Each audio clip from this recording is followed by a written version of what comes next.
राहुल सांकृत्यायन जी की पुस्तक वोल्गा से गंगा के पिछले एपिसोड में हम इसकी छठी कहानी अंगिरा में अब तक पढ़ चुके हैं कि दो आर्य युवक कहीं से आ रहे थे, लेकिन रास्ते में बारिश हो जाने के कारण वे पंथशाला में शरण लेते हैं। वहीं बातचीत के दौरान उनमें जान पहचान होती है। एक अपना नाम पालमद्र बताता है और दूसरा वरुण सौवीर। वरुण सौवीर जो है उसने इंद्र के साथ कई सारी लड़ाइयों में जो आर्य अनार्यों की रही हैं पार्टिसिपेट किया होता है, और वह अपनी आप बीती पालमद्र को सुनाता है और कहता है कि असुर जो है वो एक कुशल शिल्पकार होते हैं। उन्होंने जितने सिस्टमैटिक तरीके से नगरों की बसावट करी है, हम आर्य मरम्मत करके भी उन नगरों को बसाने में सक्षम नहीं हो पाए हैं। हमें उनसे ये सारी चीजें सीखनी चाहिए, लेकिन उनके अंदर जो बुराइयां हैं वो हमें नहीं सीखनी चाहिए। जैसे कि खास तौर से वो जिक्र करता है कि वह शिशन और उपस्थ की जो है वो उपासना करते हैं। आर्यों को ये नहीं करना चाहिए। योनियां जो हैं वो मनुष्य के आनंद के लिए बनाई हुई हैं और उनसे संतानोत्पत्ति होती है। उनका मिट्टी से मूर्ति के तौर पर उन्हें बनाकर पूजना निरी मूर्खता है। और सबसे अहम बात जो वह बताता है कि असुर जो हैं वो बिना बोले ही एक दूसरे से कम्युनिकेट करते हैं, जिसे सुनकर पालमद्र बहुत हैरान होता है और उत्सुक हो जाता है। तब सौवीर वरुण जो है वो उसको बताता है कि जो बात आर्य 2 घंटे लगातार बोलने के बाद भी नहीं समझा सकते एक दूसरे को, वह महज 5 से 10 चिन्हों के जरिए असुर जो है एक दूसरे को समझा लेते हैं। यहीं पर हमने एपिसोड खत्म किया था और इसको यहीं से पिक करेंगे। 2-1 लाइन पीछे से लूंगी, तो चलिए मेरे साथ। जय भीम, मैं शालिनी और आप देख रहे हैं अंबेडकर नामा। असुर बिना मुंह से बोले बातचीत कर सकते हैं। बिना बोले? क्या कहा मित्र? हाँ, बिना बोले। मिट्टी पत्थर चमड़े को दे दो, एक असुर उस पर कुछ चिन्ह खींच देगा और दूसरा सारी बात समझ लेगा। जितना हम 2 घंटा बात करके नहीं समझ सकते, उतना वह 5-10 चिन्हों को खींच कर बतला सकता है। यह बात आर्यों को कभी नहीं मालूम थी। अब हमारे आर्य उन चिन्हों को सीख रहे हैं, किंतु वर्षों लगाने पर भी उनका सीखना पूरा नहीं होता। जैसा कि पिछले एपिसोड में मैंने कहा था कि जो इंडस वैली सिविलाइजेशन की भाषा है वो आज भी उनके कोड्स जो है वर्ड्स के वो क्रैक डाउन नहीं हो पाए हैं, तो संभवतः ये वही जिक्र है। तब जरूर असुर हमसे अधिक चतुर थे और उनके लोहारों, दस्तकारों, कुंभकारों, रथकारों, वंशकारों, कर्मकारों, तंतुकारों के हाथ की कारीगरी को तो हम सब देखते ही रहते हैं। फिर असुरों के अधिक चतुर होने में संदेह क्या हो सकता है? और तुमने कहा कि असुर वीर भी होते हैं। हाँ, किंतु उनकी संख्या बहुत कम है। आर्यों की तरह उनका हर एक बच्चा दूध छोड़ते ही तलवार से नहीं खेलता। उनके यहाँ योद्धाओं की अलग श्रेणी है, शिल्पियों, व्यापारियों के अलग और दासों की अलग। योद्धा श्रेणी को छोड़कर दूसरी युद्ध विद्या नहीं सीखते। उन्हें योद्धा बहुत नीचे निगाह से देखते हैं और दास दासियों की अवस्था तो पशु से भी बदतर है। उन्हें खरीदते बेचते ही नहीं है, बल्कि वे उनके शरीर प्राण से मन माना कर सकते हैं। तो यहाँ पर ये बता रहे हैं कि असुर जो है मतलब अनार्य जातियां जो हैं वो उनमें बहुत कम लोग वीर होते हैं, और अपना बता रहे हैं कि आर्य का जो बच्चा बच्चा भी है वो बहुत वीर होता है। अब यहाँ पर यह सवाल तो बनता है कि चलिए, अनार्यों को हराने के बाद आर्यों ने जब अपना आप को यहाँ पर पूरा स्थापित कर लिया पूरी तरीके से, तब फिर वे क्यों बार बार हारते रहे? शक हो, हूण हो, मंगोल हो, अफगान हो, मुगल हो, पुर्तगाली हो, फ्रांसीसी हो, अंग्रेज हो, कहीं पर भी किसी भी चीज का जिक्र उठाकर देख लीजिए, इनकी जीत नदारद है। इन सब बातों का कमेंट सेक्शन में मुझे जरूर जवाब दीजिएगा। तिलमिलाहट भी होगी, लेकिन फिर भी बताइएगा मुझे। उनमें योद्धा कितने होंगे? 100 में से 1 से भी कम। मतलब 1 से भी कम। आधा योद्धा कैसे होता है समझ नहीं आया मुझे। और दास दासी 100 में 40, अर्धदास 100 में 40, शिल्पी और किसान अर्धदास हैं, और 100 में 10 व्यापारी, बाकी दूसरे। तभी तो असुर आर्यों से हार गए। हाँ, उनकी हार में एक प्रधान कारण था, और एक सबसे बड़ा कारण था उनके राजा को सारे जन के ऊपर देवता मान लेना। इसे तो हम आर्य कभी नहीं मान सकते। इसलिए हमें इंद्र का पद तोड़ना पड़ा। मध्वा के बाद किसी इंद्र की बात है, उसने असुर राजा जैसा बनना चाहा। तो ये सारा जिक्र जो है हम पिछले एपिसोड में पढ़ चुके थे कि इंद्र का पद जो है वो वरुण 100 वीरों के जो जन होते हैं उन्होंने तोड़ दिया था।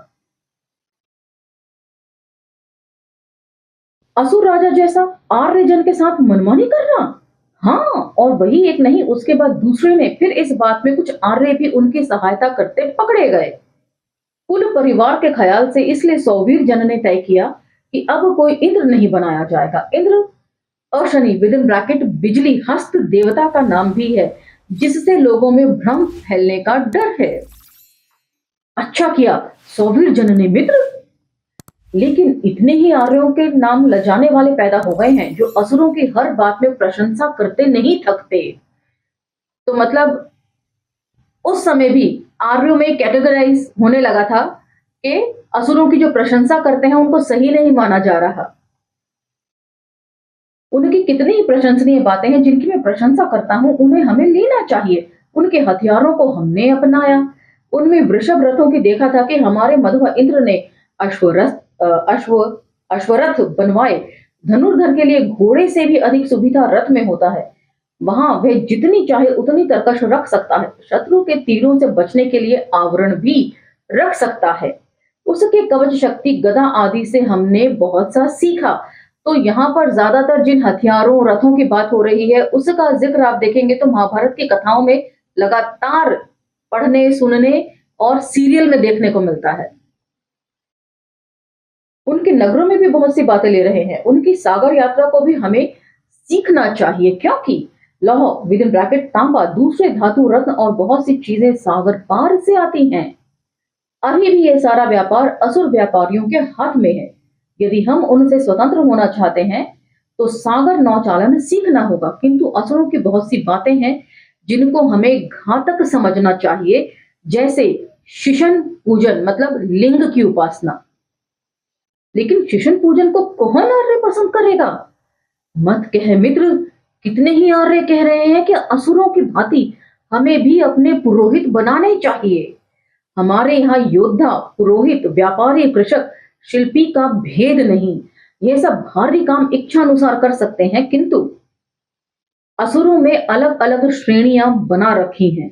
आज आर्यों में पुरोहित बन जाने दो और देखेंगे कुछ ही वर्षों में शिशन विद इन ब्रैकेट लिंग पूजा भी शुरू हो जाएगी।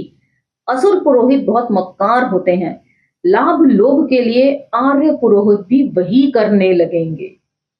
तो ऐसे ये बात तो है, लिंगी पूजा जो है वो आर्य लोग नहीं जानते थे, किसी भी तरह की उपासना वो नहीं जानते थे, जबकि यहाँ के लोग जो है वो प्रकृति पूजक होते थे।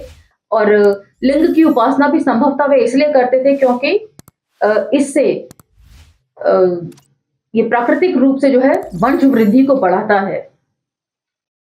तो आर्यों ने सब कुछ जो है वो यहीं से आके सीखा। और यहाँ पर कई सारे विरोधाभास लगातार पढ़ने को मिल रहे हैं। वो ये, जैसे कि बताया कि दो आर्य युवक बात करते वक्त कह रहे हैं कि हम लोगों में किसी भी तरह का भेद नहीं होता, ना शिल्पी का और ना योद्धा का, ना पुरोहित का, ना व्यापारी का। और जबकि लगातार पिछली कहानियों में इस चीज का जिक्र है कि ये कुछ भी बनाना नहीं जानते थे। ये सब कुछ जो है ना इन्होंने अनार्य जातियों से बोरो किया है। इसका जिक्र अब आप आगे सुनिएगा, आगे कहानी में है। यह तो बुरा होगा वरुण। पिछले 200 वर्षों के असुर संसर्ग से आर्यों में उनकी कितनी ही बुराइयां आने लगी हैं। उनको देखकर बड़े बूढ़े आर्य निराश हो रहे हैं। मैं निराश नहीं हूं। मैं समझता हूं यदि आर्य जन को अपनी पुरानी बातें ठीक से समझाई जाएं तो वह पथ भ्रष्ट नहीं हो सकता। गंधार नगर विद इन ब्रैकेट तक्षशिला में अंगिरा नाम के सुना है एक आर्य ऋषि विद इन ब्रैकेट ज्ञानी है। वह आर्यों की पुरानी विद्या के भारी ज्ञाता हैं। वह आर्यों को आर्य मार्ग पर आरूढ़ करने के लिए दीक्षा देते हैं। मैंने आर्यों की विजय के लिए तलवार चलाई है, अब चाहता हूं आर्यत्व की रक्षा के लिए भी कुछ करूं। तो संभवतः यही वो समय रहा होगा, ऐसा मेरा मानना है, जब इन्हें हिंदुओं के लिए डूज एंड डोंट्स के रूप में संस्कारों को लिखित रूप में लाना पड़ा। और वेद की हो सकता है रचना इसी वजह से की गई हो कि हिंदू जो है वो अपने डूज एंड डोंट्स को ना भूल जाएं। ऐसा मेरा मानना है। आपको ये बातें कैसी लग रही हैं मुझे कमेंट सेक्शन में बताइएगा। कैसा संयोग है, मैं भी ऋषि अंगिरा के पास ही जा रहा हूं उनसे युद्ध विद्या सीखने। किंतु पाल, तूने पूरब के आर्यजनों की बात नहीं बतलाई। पूरब में आर्यजन वन की आग की तरह बढ़ रहे हैं। इस गंधार से आगे की भूमि को हम मद्रों ने लिया है, उससे आगे मल्लों ने अपना जनपद अर्थात जन की भूमि बनाया है।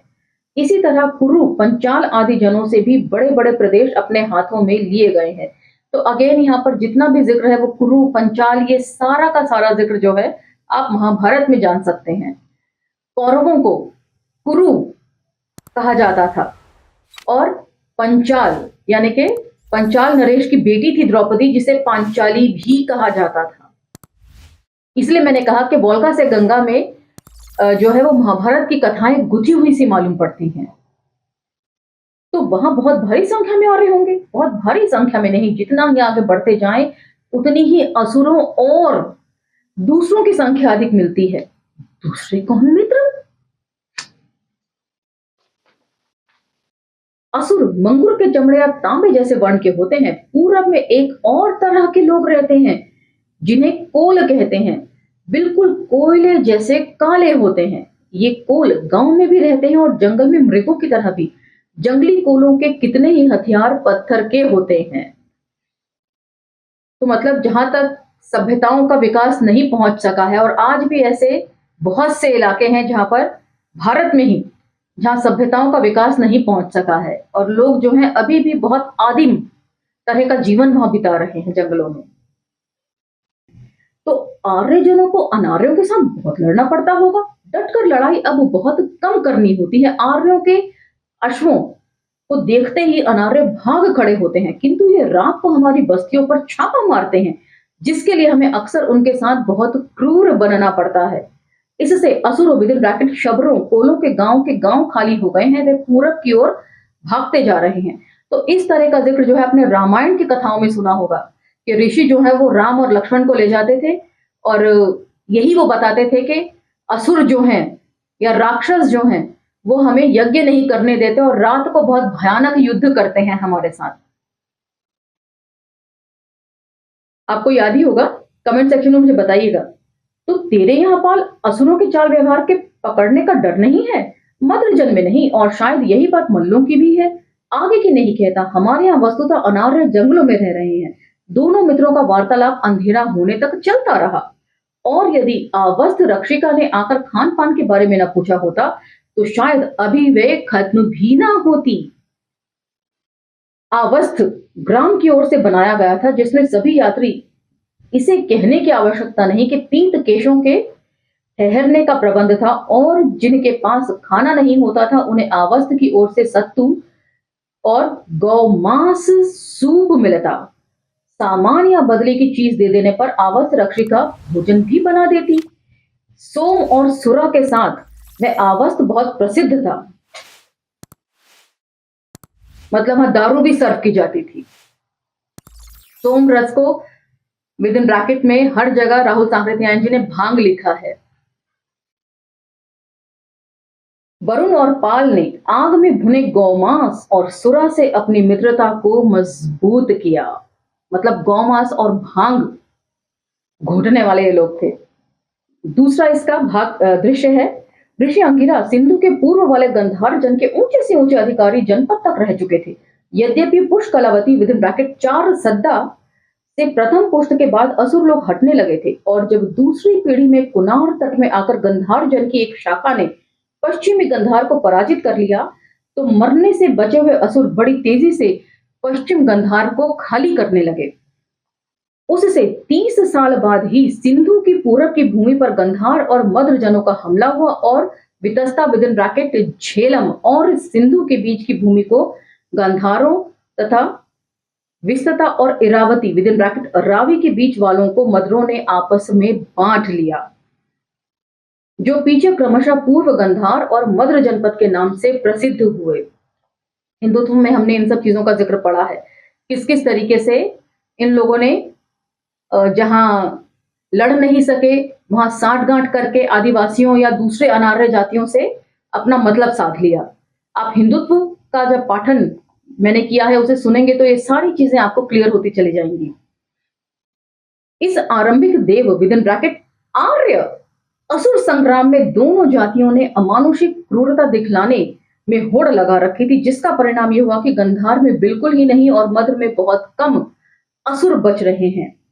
लेकिन समय बीतने के साथ आगे असुरों का विरोध कम पड़ने लगा और पीतकेशु ने भी अपनी युद्ध क्रूरता कम की। यही नहीं बल्कि जैसा कि वरुण सौवीर ने कहा था, पीतकेशु पर असुरों की बहुत सी बातों का प्रभाव पड़ने लगा। ऋषि अंगिरा बक्षु तट से चली आती आर्य परंपरा के बड़े बड़े पंडित ही नहीं थे, बल्कि वे चाहते थे कि आर्य अपने रक्त तथा दूसरे आचार व्यवहारों की शुद्धता को न छोड़ें। इसलिए पूर्वी गंधार में अश्व मांस भक्षण जो एक प्रकार से छूट गया था को उन्होंने अश्व पालन को उत्साहित कर फिर से स्थापित किया। मतलब घोड़े का मांस खाना ये लोग छोड़ रहे थे। अनार्य जातियों के संपर्क में आकर ये लोग कुछ कुछ इंसान बनने लगे थे, लेकिन ऋषि अंगिरा ऐसा नहीं चाहते थे। जैसा कि मैंने थोड़ी देर पहले कहा कि डूज एंड डोंट्स संभवतः इसीलिए लिखा गया होगा। आगे सुनिए। उनके इस आर्यत्व प्रेम, उनके विद्या और युद्ध विद्या चातुरी की ख्याति इतनी बढ़ चुकी थी कि दूरतम आर्य जनपदों से भी आर्य कुमार उनके पास शिक्षा ग्रहण करने के लिए आने लगे। किंतु उस वक्त किसी को क्या पता था कि आगे चलकर गंधारपुरु में अंगिरा का रोपा ये विद्या अंकुर तक्षशिला के रूप में एक विराट वृक्ष बन जाएगा, जिसकी छाया और मधुर फल से लाभ उठाने के लिए सैकड़ों योजन दूर से चलकर आर्य विद्या प्रेमी आएंगे। ऋषि अंगिरा की आयु 65 साल की थी। उनके श्वेत केश नाभि तक लटकती श्वेत चमकीली दाढ़ी उनके प्रशांत गंभीर चेहरे पर बहुत आकर्षक मालूम होती थी। अभी लेखनी, स्याही और भुर्ज पत्र इस्तेमाल करने में कई सदियों की जरूरत थी। उनका सारा अध्यापन मौखिक हुआ करता था, जिसमें पुराने गीतों और कविताओं को विद्यार्थी दोहरा दोहरा कर कंठस्थ करते थे। तो बेशक वेदों का लिखा जाना अभी तक आरंभ नहीं हुआ था, लेकिन उसकी रूपरेखा जरूर बनने लगी होगी। ये जो गा गा कर बताया जाता होगा, तो वही सब चीजें कंठस्थ कराई जाती होंगी कि ये करो और ये ना करो। दूर के विद्यार्थी अपने साथ खाद्य सामग्री नहीं ला सकते थे, इसलिए ऋषि अंगिरा को विद्यार्थियों के भोजन वस्त्र का प्रबंध करना पड़ता था। अंगिरा ने अपने पैतृक खेतों के अतिरिक्त विद्यार्थियों की सहायता से जंगल काटकर नए खेत आबाद किए थे, जिनसे साल भर के खाने के लिए गेहूं पैदा हो जाता था। अभी बाग बगीचों का रिवाज न था, किंतु जंगल में जब फल पकने का समय आता तो अपनी शिष्य मंडली के साथ में वहां फल जमा करने के लिए चले जाते। तो यहाँ पर अगेन कहूंगी, भारत एक खोज के 2 एपिसोड जिसमें रामायण की कथा का जिक्र किया गया वो आप देखिएगा। उसमें राम के मुंह से ही कहलवाया गया है कि जब सीता पूछती है कि हम असुरों से क्यों लड़ते हैं, तो राम बोलते हैं कि असुर जो है, अगर हम उनकी जमीन पर कदम रखेंगे तो संघर्ष तो होगा ही, और क्योंकि एक परंपरा का निर्वाह करना होता है, तो इसलिए हमें उन्हें खदेड़ना भी पड़ेगा, उन्हें मारना भी पड़ेगा। तो अनार्य जातियों ने संघर्ष कभी पहले नहीं किया। आप ये दोनों एपिसोड जरूर सुनिएगा, भारत एक खोज के। रामायण शीर्षक से है, रामायण भाग 1, रामायण भाग 2।